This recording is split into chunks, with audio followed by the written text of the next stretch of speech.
গত বিধানসভা নির্বাচনে মমতা বন্দ্যোপাধ্যায়ের মুখ দেখে ভোট দিয়েছিলেন, তাই এবার নিজেরও পরিবারের দেওয়া ভোট ফেরত চেয়ে চিঠি দিলেন একজন তৃণমূল কর্মী।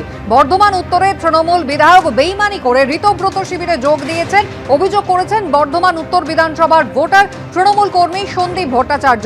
তাই তার এবং তার পরিবারের ভোট ফেরত চেয়ে তিনি চিঠি দিয়েছেন জেলা শাসককে, স্থানীয় বিধায়ককে এবং খোদ মমতা বন্দ্যোপাধ্যায়।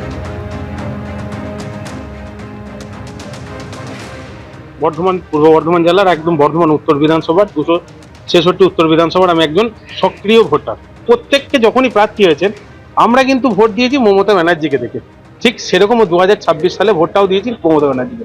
আজ আমরা যারা ভোট দিয়েছি সাধারণ ভোটার, মমতা ব্যানার্জিকে দেখে ভোট দিয়েছি, মমতা ব্যানার্জি ম্যানিফেস্টো দেখে ভোট দিয়েছি। তাহলে আমাদের ভোট নিয়ে বর্ধমান উত্তরের বিধানসভার এমএলএ নিশীথ কুমার মালিক এমএলএ হলেন।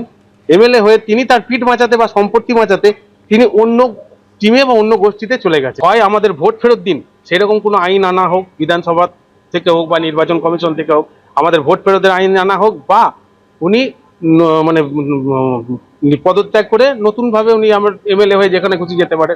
বর্ধমান উত্তরে আমার যে বিধায়ক আছে নিশীথ কুমার মালি, ওনার কাছ থেকে আমি ভোট চেয়েছি, ফেরত চেয়েছি।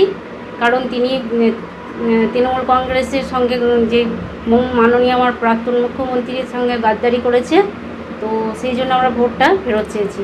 তার যদি সম্ভবত হয় আমার ভোটটা ফেরত দিয়ে তিনি যে বিরোধী দলে গেছেন যেতে পারে। উনি কোনো কর্মীদের পাশে থাকেননি, দেখছেন না মানুষ মারা যাচ্ছে, মানুষকে হেনস্থা, হুমকি, ঘর ছাড়া, তো বড় কারণ ওটা। আজকে এই সময়টাই যদি আমরা তাকে না যদি পাই, আমার প্রাক্তন মুখ্যমন্ত্রী তো সম্ভব না সেখান থেকে আমাদেরকে দেখভাল করা। আজকে তার জন্যই তো আমার এলাকার বিধায়ককে দরকার, উনি বিধায়ক থেকেও আমাদের কাছে নেই।